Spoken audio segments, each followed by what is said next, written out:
ಎಲ್ಲರಿಗೂ ನಮಸ್ಕಾರ ಸ್ನೇಹಿತರೆ. 7ನೇ ವೇತನ ಆಯೋಗದ ಕುರಿತು ಒಂದು ಮಹತ್ವದ ಅಪ್ಡೇಟನ್ನು ಇಲ್ಲಿ ನಾವು ತಿಳಿದುಕೊಳ್ಳೋಣ. ಜನವರಿ 18ರಂದು ಮಹತ್ವದ ಘೋಷಣೆಯನ್ನು ಮಾನ್ಯ ಮುಖ್ಯಮಂತ್ರಿ ಅವರು ಮಾಡಲಿದ್ದಾರೆ. ನೋಡಿ, ಕರ್ನಾಟಕದ ಸರ್ಕಾರಿ ನೌಕರರ 7ನೇ ರಾಜ್ಯ ವೇತನ ಆಯೋಗದ ವರದಿ ಜಾರಿಗೊಳಿಸಲು ಒತ್ತಾಯಿಸುತ್ತಿದ್ದಾರೆ.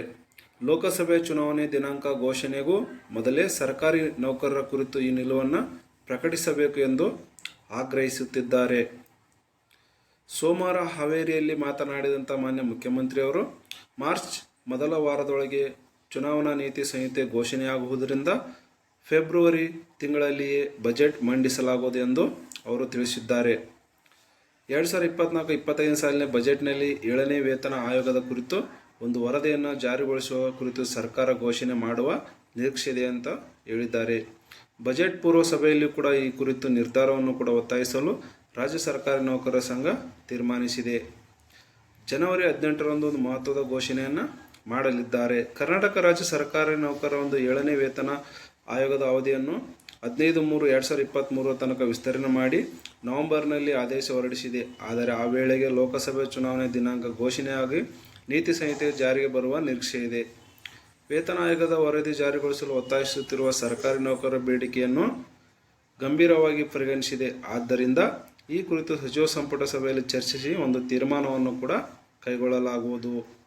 ಜನವರಿ 11ರಂದು ಮುಖ್ಯಮಂತ್ರಿ ಸಿದ್ದರಾಮಯ್ಯ ಅಧ್ಯಕ್ಷತೆಯಲ್ಲಿ ನಡೆದಂಥ ಒಂದು ಸಚಿವ ಸಂಪುಟ ಸಭೆ ಕೂಡ ನಿಗದಿಯಾಗಿತ್ತು. ಆದರೆ ಅಂದು ದೆಹಲಿಯಲ್ಲಿ ಕಾಂಗ್ರೆಸ್ ಹೈಕಮಾಂಡ್ ಸಚಿವರ ಸಭೆ ಕರೆದ ಕಾರಣ ಅದು ಜನವರಿ 18ಕ್ಕೆ ಒಂದು ಮುಂದೂಡಲಾಗಿದೆ.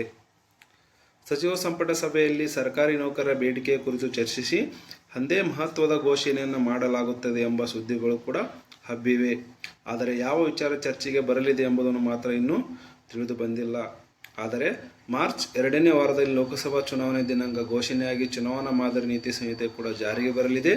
ಆಗ ಬಜೆಟ್ ಸಹ ಮುಗಿದಿರುತ್ತದೆ. ಆದ್ದರಿಂದ ಫೆಬ್ರವರಿಯಲ್ಲಿ ವೇತನ ಆಯೋಗದ ಒಂದು ವರದಿ ಕೂಡ ಜಾರಿ ಕುರಿತು ಸರ್ಕಾರ ನಿರ್ಧಾರ ಪ್ರಕಟಿಸಬೇಕು ಎಂಬುದು ಒಂದು ಸರ್ಕಾರಿ ನೌಕರರ ಬೇಡಿಕೆಯಾಗಿದೆ. ಈ ಸಂದರ್ಭದಲ್ಲಿ ಕೆಲವು ಸಾಲು ಚುನಾವಣೆ ಎದುರಾಗಲಿದೆ. ಆದ್ದರಿಂದ ರಾಜ್ಯ ಸರ್ಕಾರಕ್ಕೆ ಕೆ. ಸುಧಾಕರ್ ಅಧ್ಯಕ್ಷತೆಯಲ್ಲಿ 7ನೇ ವೇತನ ಆಯೋಗದ ವರದಿಯನ್ನು ಕೂಡ ಪಡೆದು ಅನುಷ್ಠಾನಗೊಳಿಸಲು ಚುನಾವಣಾ ಮಾದರಿ ಒಂದು ಸಂಹಿತೆ ಅಡ್ಡಿ ಬರದಂತೆ ಅದಕ್ಕಾಗಿ ಈಗಾಗಲೇ ಸರ್ಕಾರಿ ನೌಕರರ ಸಂಘ ಪದಾಧಿಕಾರಿಗಳು ಕೂಡ ಇಲ್ಲಿ ತಾಲೂಕು ಜಿಲ್ಲಾ ಮಟ್ಟ ಭೇಟಿ ಮಾಡಿ ಒಂದು ಆಯೋಗದ ವರದಿ ಜಾರಿಗೆ ಕುರಿತು ಕೆಲವು ಮನವಿಗಳನ್ನು ಕೂಡ ಇಲ್ಲಿ ಸಲ್ಲಿಸಲಾಗುತ್ತದೆ. ಕರ್ನಾಟಕದಲ್ಲಿ ಬಿಜೆಪಿ ಸರ್ಕಾರವಿದ್ದಾಗ ಬೊಮ್ಮಾಯಿಯವರು ಹಣಕಾಸು ಸಚಿವರಿದ್ದಾಗ ರಾಜ್ಯ ಸರ್ಕಾರ ಬೇಡಿಕೆ ಒಂದು 7ನೇ ವೇತನ ಆಯೋಗ ರಚನೆ ಮಾಡಿದ್ರು. ಆದರೆ ಈ ಕುರಿತು ದಿನಾಂಕ 9/11/2020 ಸರ್ಕಾರಿ ಆದೇಶ ಕೂಡ ಒಂದು ಪ್ರಕಟಣೆಯಾಗಿತ್ತು. 3 ಸದಸ್ಯರು 7ನೇ ರಾಜ್ಯ ವೇತನ ಆಯೋಗವನ್ನು ರಚಿಸಲಾಗಿತ್ತು. ರಾಜ್ಯದ ಮೇ ತಿಂಗಳಲ್ಲಿ ವಿಧಾನಸಭಾ ಚುನಾವಣೆ ಮುಗಿದು ಕಾಂಗ್ರೆಸ್ ಸರ್ಕಾರ ಅಧಿಕಾರ ಬಂದ ಬಳಿಕ ಕೂಡ 2 ಬಾರಿ ವೇತನ ಆಯೋಗದ ಕೂಡ ವಿಸ್ತರಣೆ ಮಾಡಲಾಗಿದೆ. ಆದರೆ ಸರ್ಕಾರಿ ನೌಕರರ ಬೇಡಿಕೆಯಂತೆ 7ನೇ ವೇತನ ಆಯೋಗ ಶಿಫಾರಸು ಜಾರಿಗೊಳಿಸಬೇಕಾದರೆ ಸರ್ಕಾರಕ್ಕೆ ಆರ್ಥಿಕ ಹೊರೆ ಕೂಡ ಉಂಟಾಗಲಿದೆ. ಈ ಶಿಫಾರಸು ಜಾರಿಯಿಂದ ವೇತನ ಭತ್ಯೆ ಹೆಚ್ಚಳವಾಗಲಿದೆ.